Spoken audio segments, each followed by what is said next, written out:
Kamu berkorban, mengorbankan masa depan anak-anakmu untuk nutupin ini semua. Sampai hari ini kamu masih mencoba nutupin. Seolah-olah saya percaya dengan cerita kamu. Dari tadi saya diemin aja cerita kamu. Saya tahu kapan kamu bohong, kapan enggak.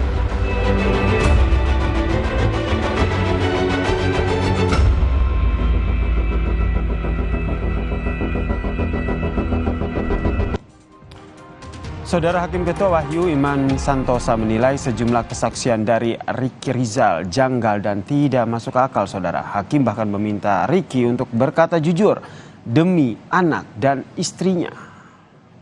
Berkorban, mengorbankan masa depan anak-anakmu untuk nutupin ini semua. Sampai hari ini kamu masih mencoba nutupin. Seolah-olah saya percaya dengan cerita kamu. Dari tadi saya diemin aja cerita kamu. Saya tahu kapan kamu bohong, kapan enggak.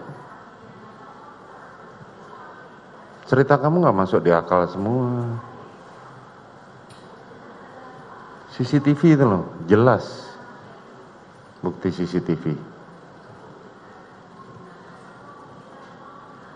Bagaimana kamu bercerita seperti itu, tapi di sisi lain kamu ikut bisa ketika diperiksa di Provos bisa menceritakan detail apa yang terjadi.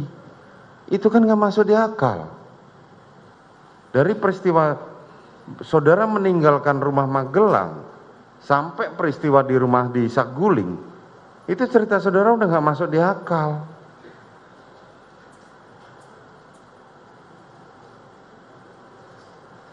Kami mengingat semua keterangan saksi-saksi yang kemarin. Saudara ini di sini hanya bersaksi buat mereka berdua. Tapi hanya saudara pengen, seolah-olah saudara nggak terlibat. Saudara nggak tahu apa-apa. Kalau memang saudara seperti itu dari awal saudara harusnya ngaku. Ini loh Pak, faktanya seperti ini. Tapi saudara kan ikut membuat skenario ini.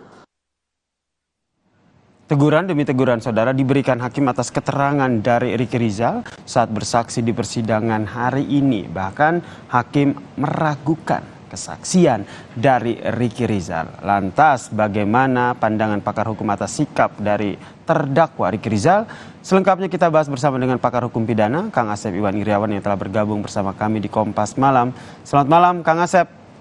Selamat malam, Yasir dan Ama. Tidak masuk akal, meragukan, bahkan hakim tahu ini kapan Ricky Rizal bohong, kapan Ricky Rizal jujur begitu. Kalau sebelumnya kita sempat wawancara begitu dengan Kang Asep, nampaknya Kang Asep juga sejak dari awal sudah sepakat dengan hakim bahwa meragukan kesaksian dari Ricky Rizal ini.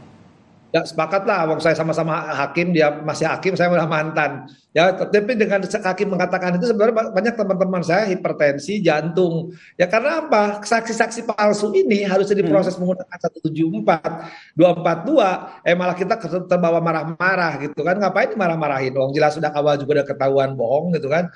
Ya bohongnya gampang, parameternya, ya sih ya. Pertama, kan dari ketika ditanya rekening ya satu itu dia nggak terbuka, tapi setelah yang lain baru dia terbuka. Kemudian setelah Eliezer dengan runtut alurnya dengan lancar seperti alir mengalir ya, dan dia tanpa hambatan ditanya apapun terbuka semua kejadian dan melibatkan peran, bahkan kejadian RR pun dia mau menabrakkan mobilnya ya, dengan Joshua dibuka oleh RE. Artinya apa? Beberapa kejadian-kejadian yang sebenarnya Ricky RR ini sebagai senior para ajudan kan setidak-tidaknya, sekali lagi setidak-tidaknya ya mengingatkan teman-temannya ada peran serta, tapi malah menutupi. Kalau lihat cerita kan seolah-olah tidak ada peran. Tadi hakimnya dengan bagus sekali kan ya, Anda menutupi, sebenarnya harusnya dibuka sejak awal, tapi karena mungkin ada hutang budi dari RR ini ya terhadap majikannya, ada kesetiaan. Satu. Kedua, kan di awal-awal pengacaranya mengatakan akan mengajukan JC, ternyata tidak. Ya kalau bener ya kayak Eliezer, ya sebagai JC kan, justru kalau kita berharap di awalnya ini didukung oleh RR membuka aib semuanya, karena di kelompok 5 itu yang tahu proses pembunuhannya kan. 5 orang itu tidak mungkin. Ketiga, rasakan sering saya katakan di kampung saya tuh jangan sama di kampung saya, kalau bulan puasa itu ketika kompor meledak atau petasan meledak itu sekampung tahu. Masa peluru beledak-beleduk di rumah yang begitu. Rumahnya kecil, saya tahu kan tetangga saya kan komplek EMA, komplek polisi deket nggak jauhan. Kami tinggal di daerah Mampang Bunci itu deket gitu. Pasti kedengaran, masa orang di situ nggak kedengaran? Wong si Kodir aja bolak-balik di luar. Jadi apa? Jadi nampaknya RR itu tidak menggunakan kesempatan yang baik ini untuk mengikuti jejak RE. Lantas kenapa nih Kang Asep ini sudah ditegur berkali-kali, tidak hanya satu kali loh, ini hakim menegur Ricky, tapi ditegur berkali-kali, bahkan Ricky Rizal tetap konsisten berbohong. Sebenarnya apa sebenarnya yang ingin ditutupi oleh Ricky Rizal? Ricky Rizal juga kan seorang polisi, penegak hukum kan. Dia tahu penegak hukumnya hakim ini juga nggak konsisten, nggak tegas ketika menghadapi Susi Milikiti dan kodarnya, ya dia aja hakimnya gitu. Dia juga bohong juga nggak apa-apa lah, udah terkadung mungkin ya. Jadi gitu kan, nggak ada efek jerahnya. Tapi coba kalau awal si Susi ya bersolusi, Susi Ria gitu kan, terus dijadikan terdakwa, si Kodir juga sama dilakukan, pasti mikir RR ini. Gue berhadapan ancamannya mati juga, malah gue juga akan kena ya dengan ancaman, walaupun ancamannya di bawah mati yaitu 9 tahun. Ya harusnya dia pikir kan, sekarang apa-apa. Sama juga, pasti hukumannya berat juga, ngapain juga lah, ini sekalian aja dia berbohong. Yang mendapat pernyataan hakim itu kan, Anda ketika di Puspropam lancar, di sini kenapa enggak untuk menceritakan ini? Pada Anda tahu sepenuhnya, itu suka telak banget tuh pertanyaan itu kan. Nah ini saya juga ngajak Kang Asep dan juga pemirsa Kompas TV untuk menyimak kembali nih cuplikan persidangan tadi, di mana hakim menilai bahwa Ricky Rizal ini bersekukuh menutupi fakta yang terjadi, padahal kasus pembunuhan Yosua ini sudah diungkap oleh saksi lainnya dalam sidang. Kita dengarkan bersama dulu. Yang saya ingatkan kepada saudara, siap yang mulia. Saya tidak butuh pengakuan saudara. Siap. Karena dari awal jelas kasus ini terbuka, bisa sampai maju ke persidangan ini karena kesaksian dari Eliezer, bukan kesaksian dari saudara.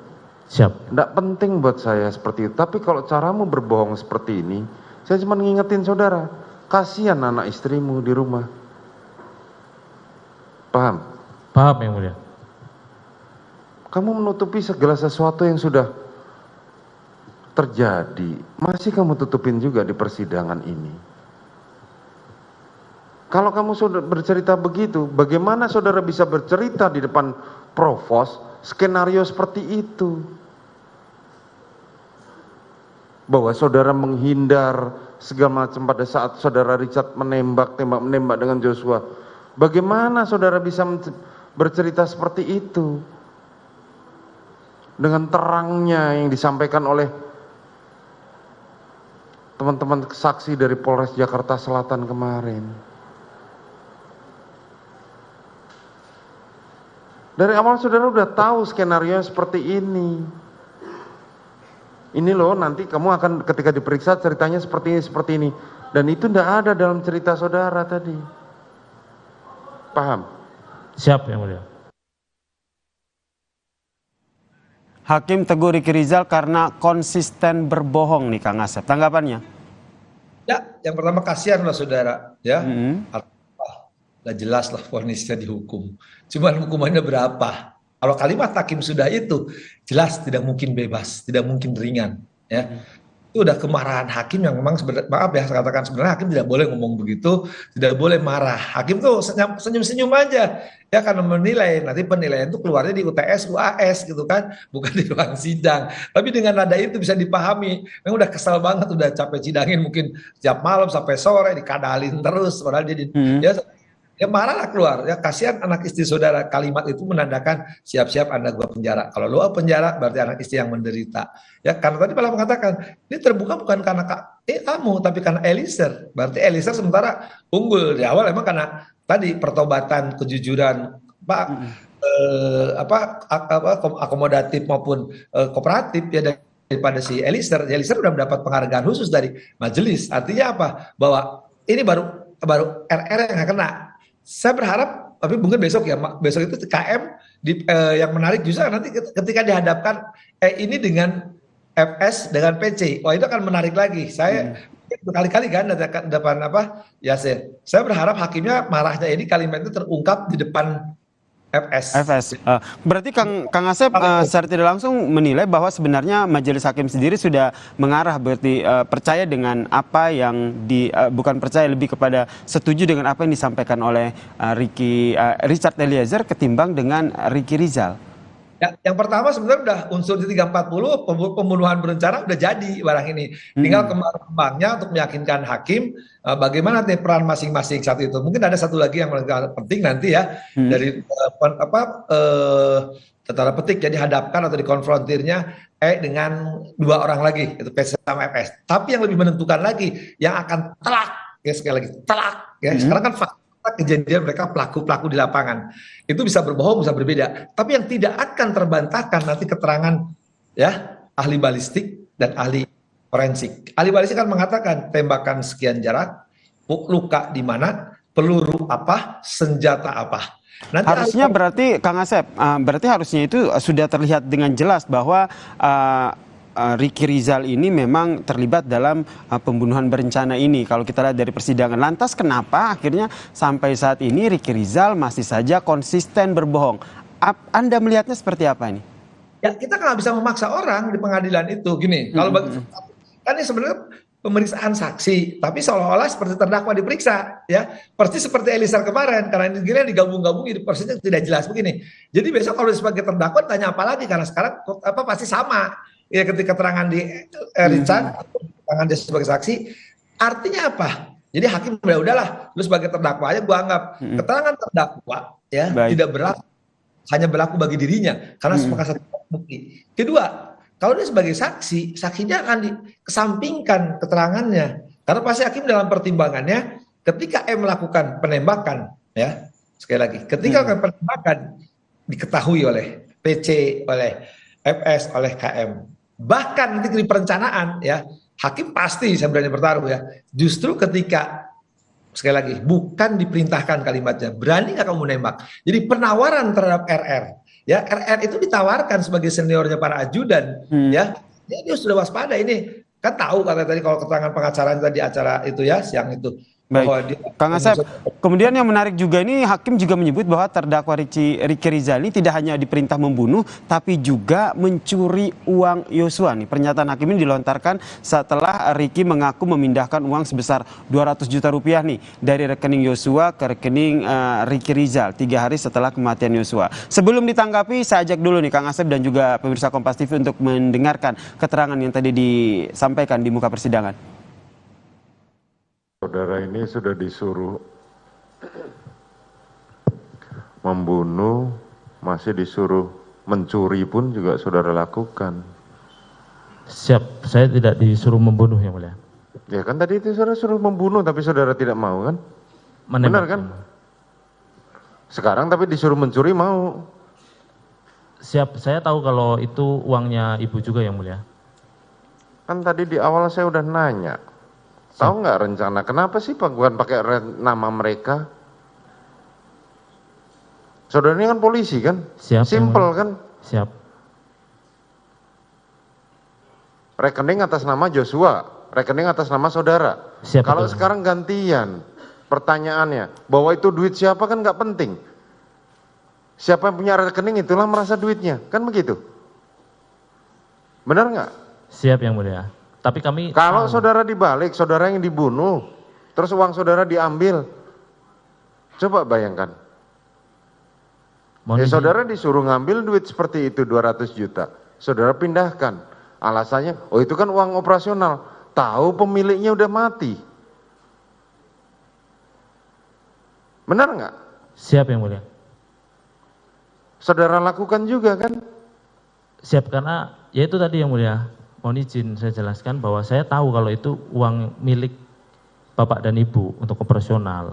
Makanya dia, saudara memindahkan itu apa bukan berarti mencuri? Kan rekening atas nama siapa? Rekeningnya atas nama Yosua. Ya sudah. Saudara tahu unsur formula dari pasal pencucian uang? Siap yang mulia. Tahu undang-undang pasal pencucian uang? Tidak begitu paham yang mulia. Sudah. Tanggapannya Kang Asep? Ya, Tepat sekali, kita juga sudah berbicara ya di Kompas TV bahwa pemilikan sesuatu itu diberikan dengan sertifikat untuk tanah, barang bergerak, besitter. Kalau di bank itu pemilik rekening, berarti pemiliknya. Di rekening itu atas nama Asep ya, walaupun duitnya ya Sri Ama, nggak ada urusan, yang penting itu duit saya, gitu. Satu itu dipegang. Di situ ada berbagai macam tindak pidana ya. Jadi kalau dilakukan undang tindak pidana perbankan kena, perpajakan kena, pencucian uang kena, penyamaran. Karena apa? Harusnya sih ya baik bank, baik si RR harus tahu uang ini kan tidak sesuai dengan karakteristik dia sebab pangkatnya ya sebegitulah ya pangkatnya. Sudah mungkin menyetorkan uang bukan 100 juta harus diserahin asal usulnya di bank. Artinya itu ada pencucian uang. Nah mencuri betul, mencuri itu mengambil barang milik orang lain. Orang sudah mati kok dialihkan berarti ngambil, memindahkan hak milik orang lain 362 pasalnya KUHP. Artinya saya katakan. Ini berarti nanti akan makin memberatkan dakwaan terhadap Ricky Rizal ya Kang? Terakhir. Ya, Ricky Rizal itu kan tidak hanya Ricky Rizal, nanti juga kan yang lainnya yang termasuk FS sendiri karena tidak boleh ya dia pemilik uang. Ya di atas nama kan orang lain, justru uangnya kan dipertanyakan. Katakanlah 650 juta yang ketahuan ya, itu siapa dan dari mana? Kan tidak sesuai dengan karakternya, karakteristik dia sebagai orang perwira yang gajinya 36 juta kok sekali nyetor ratusan juta. Uang itu dari mana? Itulah pencucian uang, menyamarkan asal usul ya. Jadi ketika uang ini akan kena semuanya dan itu harus tindak lanjuti. Tapi saya tipis sekali lagi penegak hukum berani menindaklanjuti ini. Ini udah pidananya udah terjadi. Ya sekali lagi banyak tindak pidana ketika uang itu atas nama seseorang, di atas nama orang lain, nilainya tidak sesuai peruntukannya, uang untuk kepentingan lain itu kriminal. Baik, terima kasih pakar hukum pidana Kang Asep Iwan Irawan telah bergabung bersama kami di Kompas Malam. Salam sehat Kang Asep. Sehat selalu. Ya, dan saudara, selepas jeda di Kompas Malam kami hadirkan informasi terkait dengan tuntut pembangunan Stadion Manto Angin. Ratusan supporter bola mengamuk dan merusak sejumlah fasilitas di kantor Gubernur Sulawesi Selatan.